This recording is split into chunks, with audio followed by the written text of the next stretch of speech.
Today I have one of the most interesting coffee grinders I've seen in a very long time. This is the JT64, and it is basically like a mini Levercraft Ultra. So this is a 64 millimeter flat burr grinder that can use a variety of burrs. Stock comes with these Ito mills, and inside of here we have SSP multi-purpose burrs.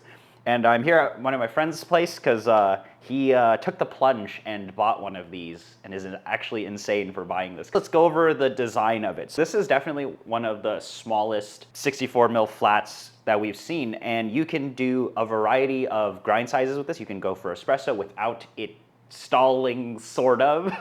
I like this footprint of this. And you may be thinking, yes, this is an absolutely amazing grinder to travel with, and it's all made of metal and everything because of the compact size. But then you find out that it is actually powered by a 90s laptop power supply.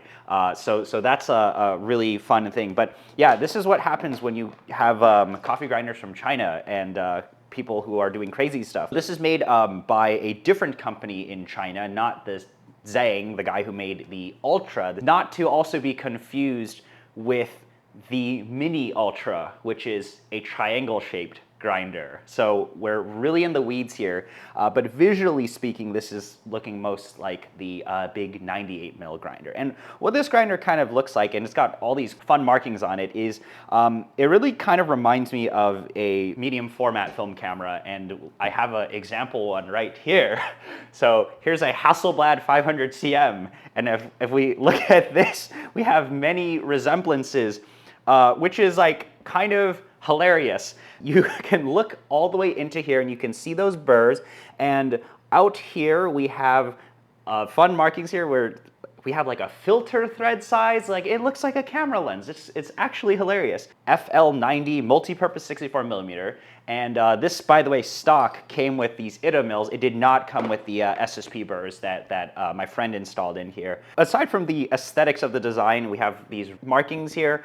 There is kind of a caveat with how the grind size is adjusted. You can actually adjust your 0 point as well as the actual grind size on here. There are two different rotating rings. I'm not going to touch that at this very moment. On the side here, we have a RPM adjustment. Really, this is an on-off switch, so it goes from 0 to on, and we don't actually know what our RPMs are exactly, but it works like that, and we'll plug it in and I'll show you how loud it is and stalling and all that fun stuff. And then up here, in the front of this, we have two different chute designs. So these are the two different chutes here, and one is kind of this curved one that you're supposed to act like a knocker that goes here, and it's fitted with two magnets at the top, and you're supposed to just hope the magnets actually keep the chute inward. It actually does a decent job.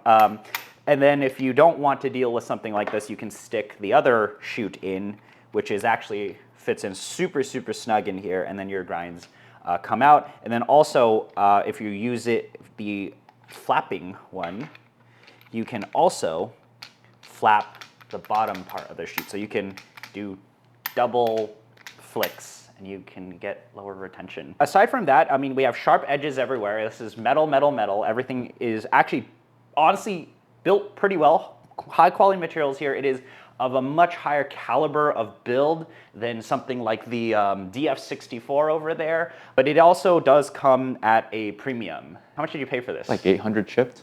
Okay, 800 shipped from China, Alibaba, AliExpress, yeah. 150, 180 with the SSP multi-purpose. I yanked out the Ito mills immediately for the multi-purpose. It says multi-purpose on the unit itself, despite not coming with them factory. There were grinds inside the unit when I received it, so I assume somebody tried something. Yeah, it's on your fingers now. Yeah, I mean, these burrs are, I mean, they tested it, you know, they turned it on. Tried to see if it would turn on, right? Basically, yeah, oh, and then we also totally forgot about this. This is actually kind of nice, in my opinion, of like stock puffer lids, so that it fits on here, and then you can stick the beans in. I'll point out that you can grab the Pringles lid from the DF64 bellows. Yeah, and that fits right on there. Pretty cool. So you can see if there's anything left. Some other really interesting design choices are actually regarding the grind size adjustment bit of this. I actually think this is pretty unique, or I haven't seen it in any other grinder yet. So you have a grub screw on the back here that lets you switch between stepped and stepless. So here we have the Wrong way. wait, the wrong way. Oh my God. I see, I'm turning it the wrong way. It's the bottom adjustment. Oh my God. Okay, so we have the top clicks here. And this is what's really confusing, is actually the numbering system on this. For you to go finer, you have to go... You go from 0 to 240 to 230 onwards, not 0 to 10. So your espresso grind size here generally is in that 200, 230-ish range. And then your pour over grind size is maybe 170, 160. You have to kind of think of the numbers in reversed for some reason. And you make sure you do not touch that second ring because it will spin and you'll lose your 0 point. Yeah, and I think I might have actually lost our 0 point. Ooh.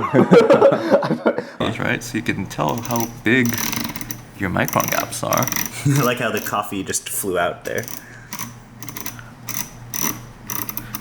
There's pour over, and there's espresso. So that's pretty cool that you can make those stepped adjustments just like that. It's pretty easy too. Just don't touch the don't second touch dial. the second dial. But these dials are so close. Like this dial here is the one you don't want to touch. This dial is the one you want to touch. Oh my God. Cameras teach to only touch one dial, right? Yeah. Each number here is 6 microns, or like each little step here.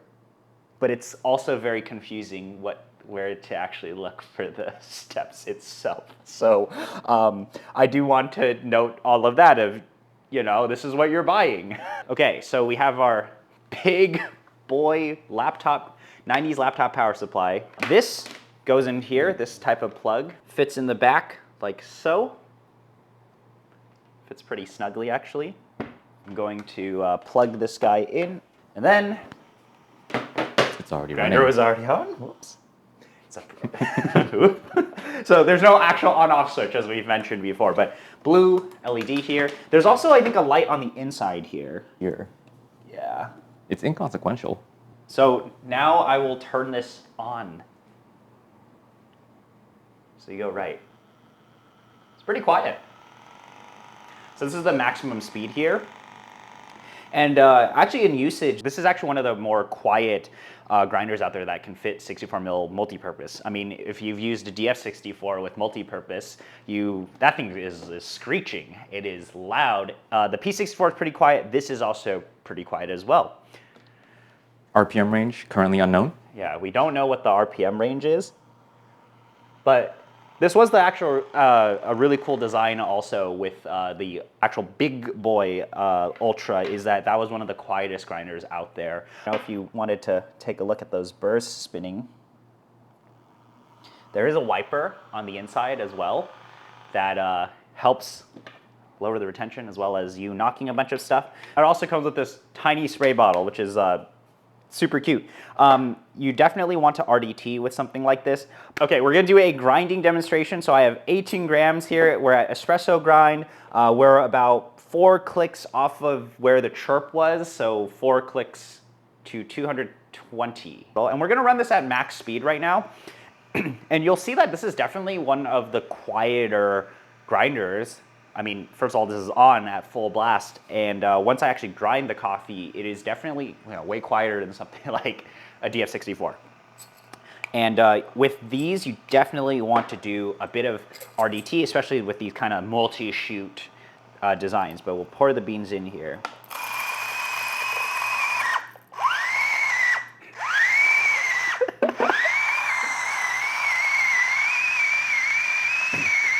I did pour the beans a little fast, to be fair. We get that MP screeching, but it is nowhere near as loud. I mean, you can actually hear my voice here versus, DF64. There we go. And then what you do is you can flick this. I mean, this is magnetically attached, and you can flick the bottom too. And if I turn it off there, we do have a little bit of clumping here, but that can really just be brushed out. And then, of course, I didn't even puffer it. I can just puffer it, and there we go. Those clumps there are all gone. So it's pretty straightforward of a grinding experience.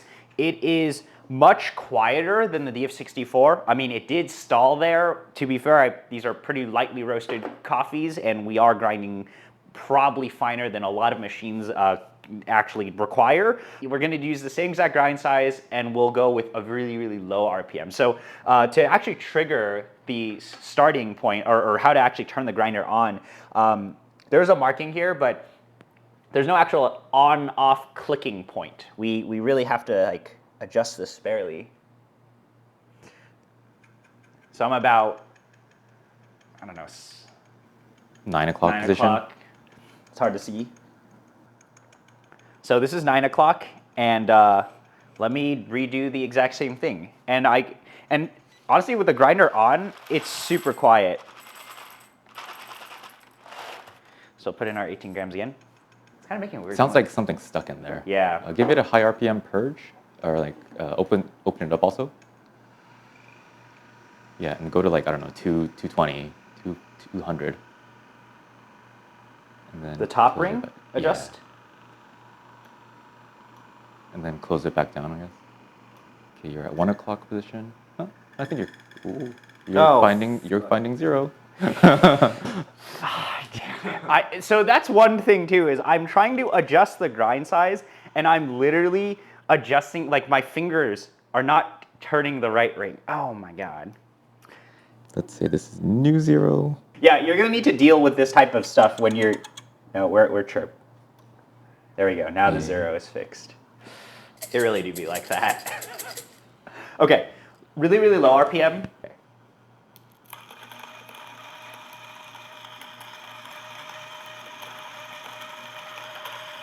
We're at basically the lowest RPM that you can go. Nope, a little bit of popcorning. We don't have the popcorning lid on right now, but it's pretty cool. You can see directly the burrs just feed the in and cut.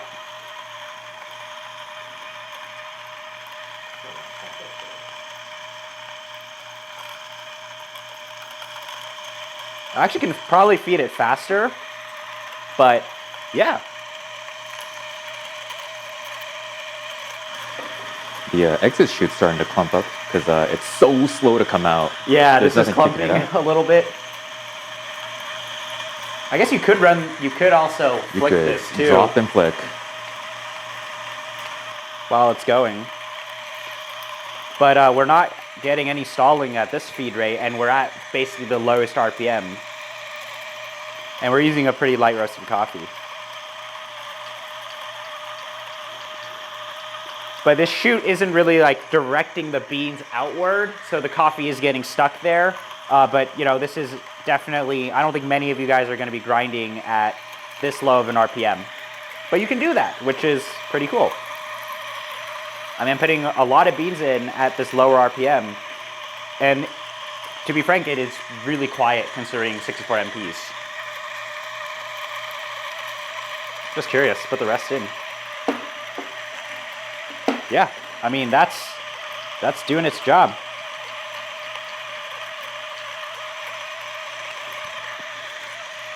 Not bad, really not bad. Little janky, but actual grinding experience is not bad. Yeah, lowest RPM, this is what you get. Little bit of popcorning, but we don't have the lid on. We could, I could just make it quieter like that. It's a lot quieter now. It is much quieter.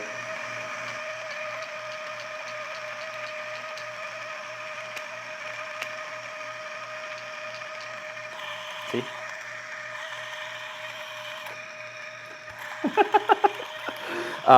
Yeah. I mean, there we go. We are basically done. And what's cool with this too is if you do start with the low RPM, you can just go turn it up and RPM purge things. So see, we can RPM purge it, but that's pretty good. I mean, it was a long time because we were at basically, literally the lowest RPM. I don't even know if the microphone can pick up the fact that this grinder is on right now. You can obviously hear it here, but like down here, it is quiet. And of course, we didn't even We didn't even do the puffer yet, so we can kind of stick this guy on and then puff the rest. And we see a lot of grounds come out. But yeah, you definitely want to be pretty aggressive on the RDT with this. I only did one spray here, so we have a bunch of grounds everywhere. But the actual grinding experience of this is actually, in my opinion, much better than something like a DF at this very specific moment. Of course, this didn't require any modification or shoot changes or anything like that. It's just a bit different, and RPM control is actually really powerful, even from a usage perspective, because we could just up the RPM there. That's basically what this grinder is.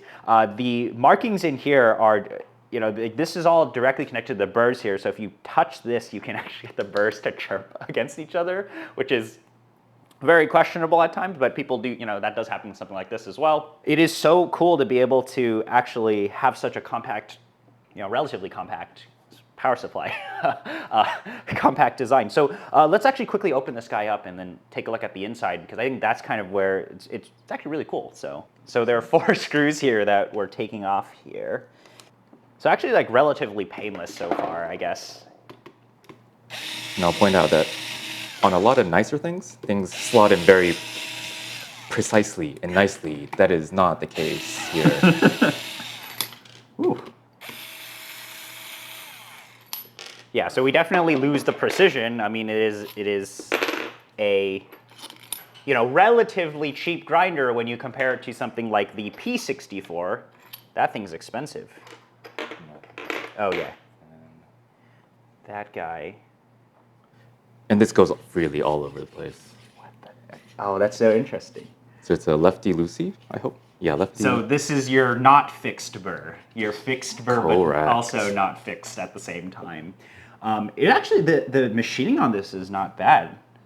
The coating is questionable. This could chip, especially like here. Like we're already seeing that there's a little bit of paint coming off of this on the edges, As even you by the take chute it on here. and off daily. But the actual, you know, this is hefty here. This feels nice. But it is hilarious that your, so this is basically what's happening is if we, you know, when we were putting the chute on here and pushing it down, you were hearing the burr kind of chirp. It's because this actually is not super, like the tolerances aren't super high. Springs are also pretty tiny. Yeah, so it's briefly chirping on the burrs here. If you're at a really, really fine grind, I mean, we're insanely fine right now for a demonstration here. You spent a really long time aligning this thing, right? It takes a while.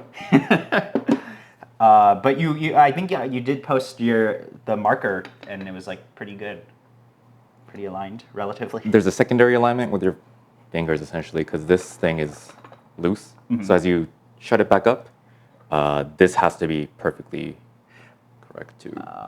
And that's kind of hard to do considering that it's not super flush with the actual body. Yeah. So like we have a curved part here and a straight part here. And you notice there's like a textural shift here. Yeah, it switches from like a rough texture to a smooth texture. These plates here are definitely a different texture. Like a gigantic heat sink. That's just space for more grounds to catch in, right? Yeah. I don't know where the limit of that is, or if that even comes off. Yeah, I don't know if we want to try removing Try it. But this is all like machined metal here, which is, if you did actually want to really take this apart, you'd find the motor below there. Remarkably little place for coffee to get stuck in this. Like the burrs are so easy to access, you can brush them out real easy. Yeah, I mean, this is actually surprisingly well built.